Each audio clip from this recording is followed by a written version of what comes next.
मेरा नाम है डुमरेश और आज हम स्टार्ट करने जा रहे हैं भगवत गीता अध्याय 14 का श्लोक प्रकृति के 3 गुण।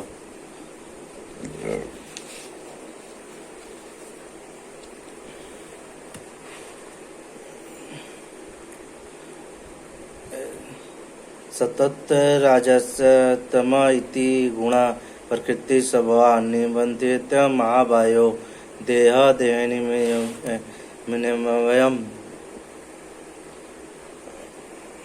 भौतिक प्रकृति के 3 गुणों से युक्त है। यह है सतो रजो तथा तमो गुण है। यह हे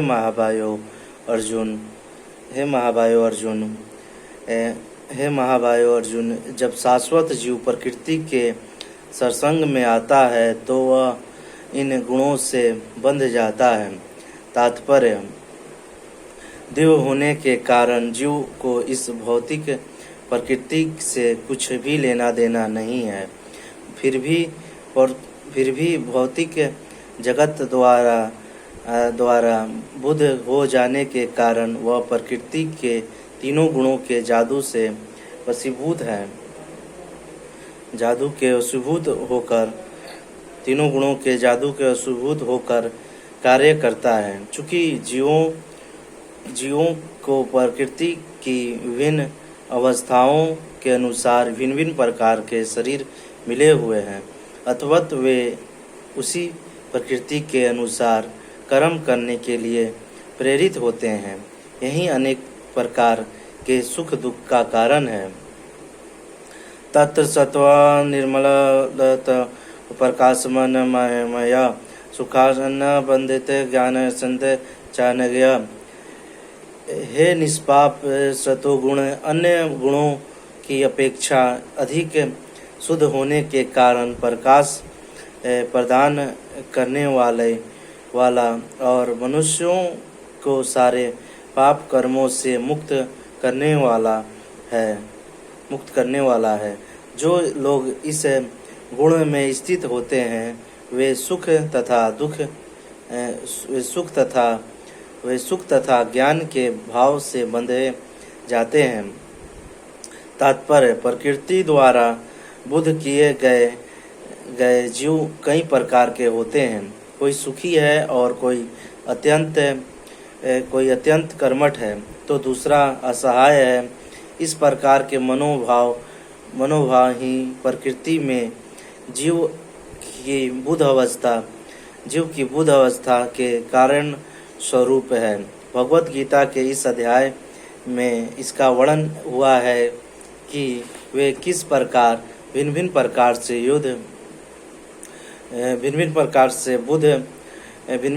से बुद्ध है। सर्वप्रथम सतोगुण पर विचार किया गया है।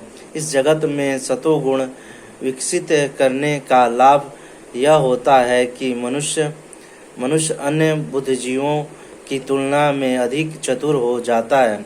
सतोगुणी पुरुष को भौतिक कष्ट उतना ही पीड़ित नहीं करते और उसमें भौतिक ज्ञान की प्रगति करने की सूझ होती है। इसका प्रतिनिधि ब्राह्मण है जो सतोगुणी माना जाता है। सुख का यह भाव इस विचार के कारण है कि सतोगुण में पाप कर्मों से प्रायः मुक्त रहा जाता है। वास्तव में वैदिक साहित्य में यह कहा गया है कि सतोगुण का अर्थ ही है अधिक ज्ञान तथा सुख का अधिकाधिक अनुभव। सारी कठिनाइयाँ यह है कि जब मनुष्य सतोगुण में स्थित होता है तो उसे ऐसा अनुभव होता है कि वह ज्ञान में आगे और अन्यों की अपेक्षा श्रेष्ठ है। इस प्रकार वह बुद्ध हो जाता है। इसके उदाहरण वैज्ञानिक तथा दार्शनिक हैं। इनमें से प्रत्येक को अपने ज्ञान का गर्व रहता है। और चूंकि वे अपने रहन सहन को सुधार लेते हैं अथवा तो उन्हें भौतिक सुख की अनुभूति होती है। बुद्ध जीवन में अधिक सुख का यह भाव उन्हें भौतिक प्रकृति के गुणों से बांध देता है अथवा वे सतोगुण में रहकर कर्म करने के प्रति आकृष्ट होते हैं और जब तक इस प्रकार कर्म करते रहने का आकर्षण बना रहता है तब तक उन्हें किसी न किसी प्रकार का शरीर धारण करना होता है। इस प्रकार उनकी मुक्ति की या वैकुंठ लोक जाने की कोई संभावना नहीं रह जाती।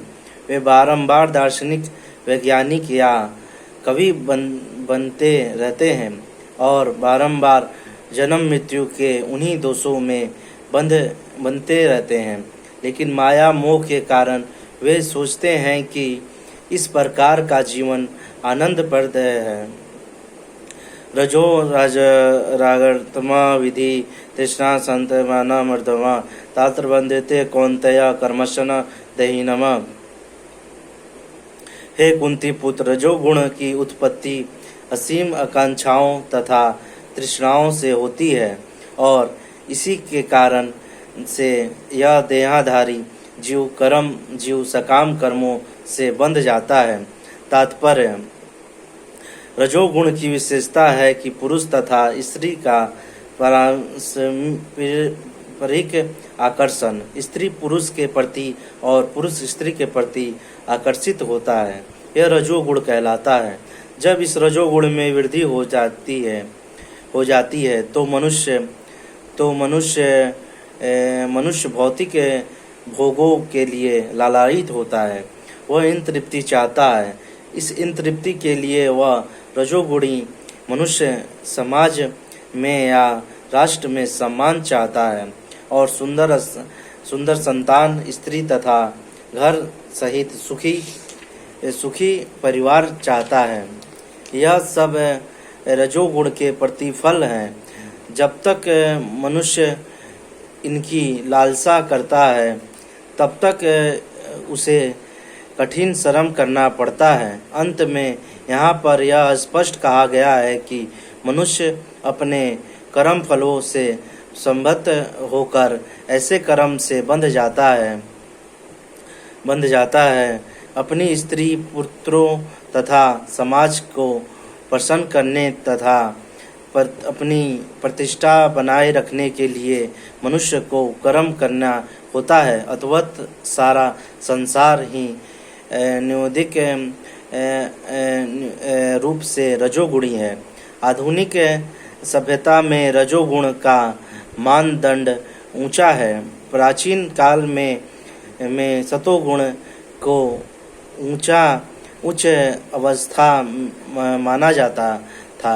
यदि सतोगुणी लोगों को मुक्ति नहीं मिल पाती तो जो रजोगुणी हैं उनके विषय में क्या कहा जाए।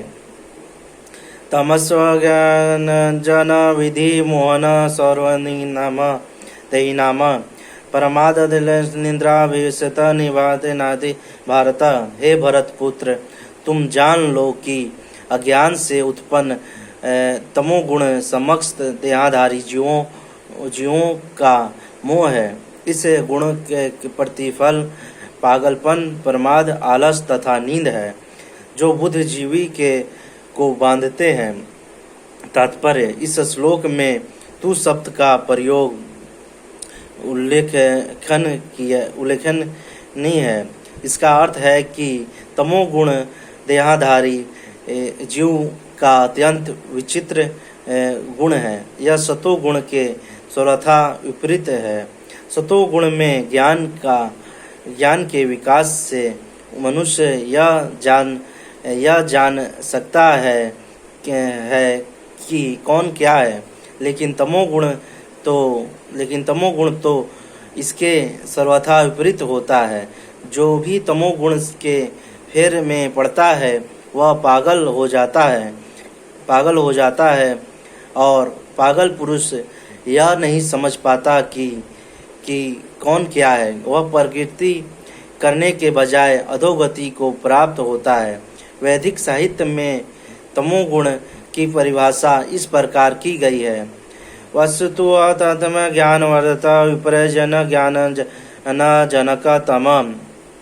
अज्ञान के वशीभूत होने पर कोई मनुष्य किसी वस्तु को यथारूप में नहीं समझ पाता। उदाहरणतः प्रत्येक व्यक्ति देखता है कि उसका बा मरा है अथवा तो वह भी मरेगा। मनुष्य मृत है, उसकी संतानों भी मरेंगी अथवा मृत्यु ध्रुव है। फिर भी लोग पागल होकर धन संग्रह करते हैं और नियत आत्मा की चिंता किए बिना अनिश कठोर श्रम करते रहते हैं। यह पागलपन ही तो है। अपने पागलपन में वे आध्यात्मिक ज्ञान में कोई भी उन्नति नहीं कर पाते। ऐसे लोग अत्यंत आलसी होते हैं। जब उन्हें आध्यात्मिक ज्ञान में सम्मिलित होने के लिए आमंत्रित किया जाता है तो वे अधिक रुचि नहीं दिखाते। वे रजोगुणी व्यक्ति की तरह भी सक्रिय नहीं रहते। अथवा तमोगुण में लिप्त व्यक्ति का एक अन्य गुण है यह भी है कि वह आवश्यकता से अधिक सोता है। 6 घंटे की नींद पर्याप्त है, लेकिन ऐसा व्यक्ति दिन भर में 10-12 घंटे तक सोता है। ऐसा व्यक्ति सदैव निराश प्रतीत होता है और भौतिक द्रव्यों तथा निद्रा के प्रति वैष्णवी बन जाता है। यह है तमोगुणी व्यक्ति के लक्षण हैं। सत्वत सुख सजित चरज कर्मण्य भारत ज्ञान तू मम परमादे सक्त। हे भरतपुत्र, सतोगुण मनुष्य को सुख से बांधता है तो रजोगुण सकाम कर्म से बांधता है और तमोगुण मनुष्य के ज्ञान को ढककर उसे पागलपन से बांधता है। तात्पर्य, सतोगुणी पुरुष अपने कर्म या बौद्धिक वृत्ति से उसे तरह संतुष्ट रहता है जिस प्रकार दार्शनिक, वैज्ञानिक या शिक्षक अपनी विद्याओं में निरंतर रहकर संतुष्ट रहते हैं। रजोगुणी व्यक्ति सकाम कर्म में लग सकता है। वह यथासंभव धन प्राप्त करके उसे उत्तम कार्यों में व्यक्त करता है। कभी कभी वह अस्पताल खोलता है और धर्मार्थ संस्थानों को दान देता है।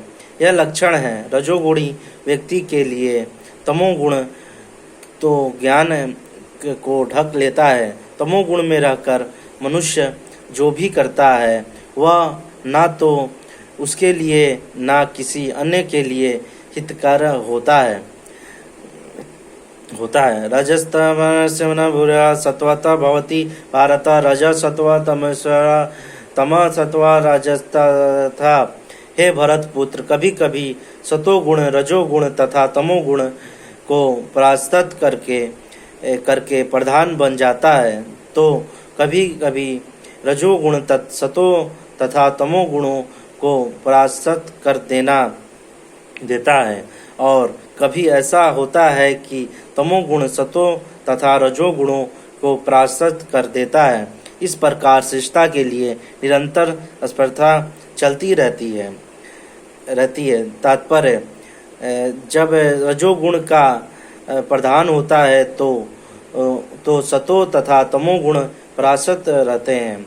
जब सतोगुण का प्रधान होता है तो रजो तथा तमोगुण परास्त हो जाते हैं। तब जब तमोगुण का प्रधान होता है तो रजो तथा सतोगुण परास्त हो जाते हैं। यह प्रतियोगिता निरंतर चलती रहती है। अथवा जो कृष्ण भावना मित्र में वह वास्तव में उन्नति करने का इच्छुक है, उसे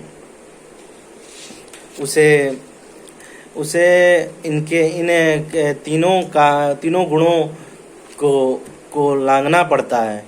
प्रकृति के किसी एक गुण की प्रधानता मनुष्य के आचरण में, उसके कार्यकल्पों में, उसके खान पान आदि में प्रकट होती रहती है। इन सबकी व्याख्या अगले अध्याय में की जाएगी, लेकिन यदि कोई चाहे तो वह अभ्यास द्वारा सतोगुण विकसित कर सकता है और इस प्रकार रजो तथा तमोगुणों को परास्त कर सकता है। इस प्रकार से रजोगुण विकसित करके तमो तथा सतो गुणों को परास्त कर सकता है, अथवा कोई चाहे तो वह तमो गुणों को विकसित करके रजो तथा सतो गुणों को परास्त कर सकता है। यद्यपि प्रकृति के तीन गुण होते हैं, किंतु यदि कोई संकल्प कर ले तो उसे सतो गुण का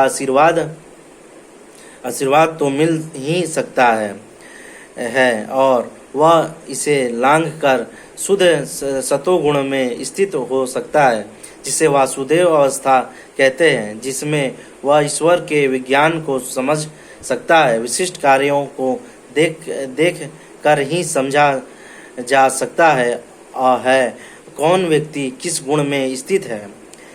स्वरथाद्रासदेहामर्शन से प्रकाशे उपजायते ज्ञान यदा तदा विद्यावृत्तिया सतमुक्त। सतोगुण की अभिव्यक्ति को तभी अनुभव किया जा सकता है जब शरीर के सारे द्वार ज्ञान के प्रकाशित होते हैं। तात्पर्य, शरीर में 9 द्वार हैं, 2 आँखें, 2 कान, 2 नथुने, मुंह, गुदा तथा उपसत। जब प्रत्येक द्वार सत्व के लक्षण से दीप्ति हो जाए तो समझना चाहिए कि उसमें सतोगुण विकसित हो चुका है। सतोगुण में सारी वस्तुएं अपनी सही स्थिति में दिखती है, सही सुनाई पड़ता है और सही ढंग से उन वस्तुओं का स्वाद मिलता है। मनुष्य का अंत तथा ब्रह्मा शुद्ध हो जाता है। प्रत्येक द्वार में सुख के लक्षण उत्पन्न दिखते हैं और यही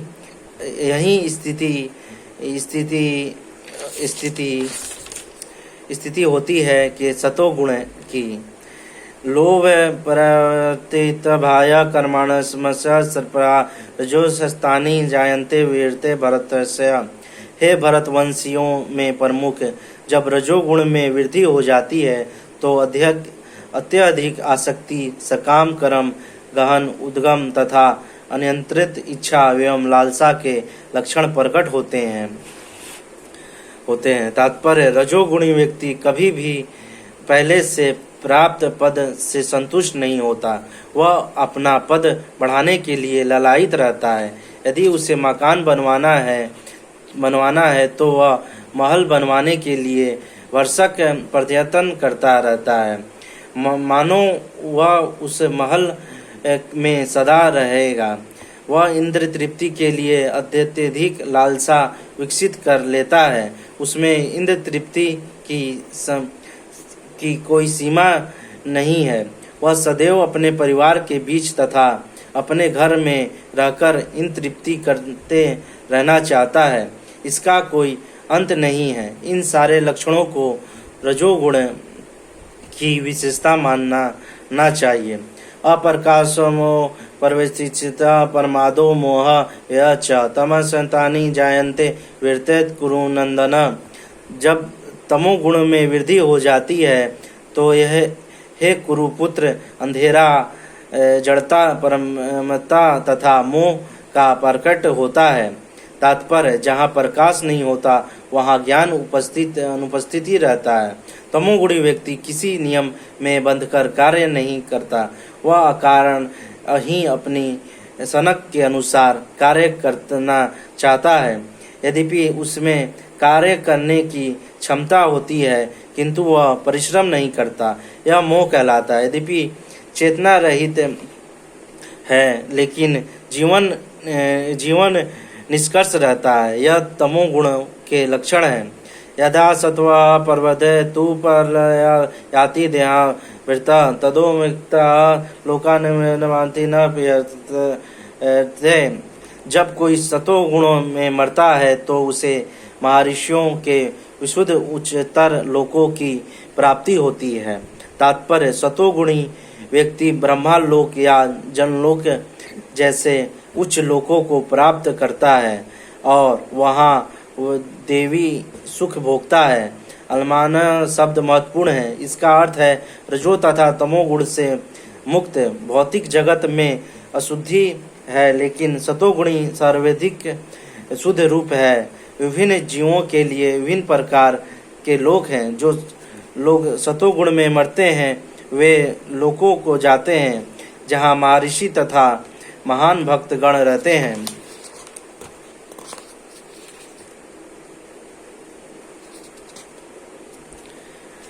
राजस्य प्रलय गंतवत कर्मशंत जायते तथा प्रलयनशंतम मुड़ते जायते। जब कोई रजोगुण में मरता है तो वह सकाम कर्मियों के बीच में जन्म ग्रहण करता है और जब कोई तमोगुण में मरता है तो वह पशु योनि में जन्म धारण करता है। तात्पर्य, कुछ लोगों का विचार है कि एक बार मनुष्य जीवन को प्राप्त करके आत्मा कभी नीचे नहीं गिरता। यह ठीक नहीं है। इस श्लोक के अनुसार यदि कोई तमोगुणी बन जाता है तो वह मृत्यु के बाद पशु योनि को प्राप्त होता है।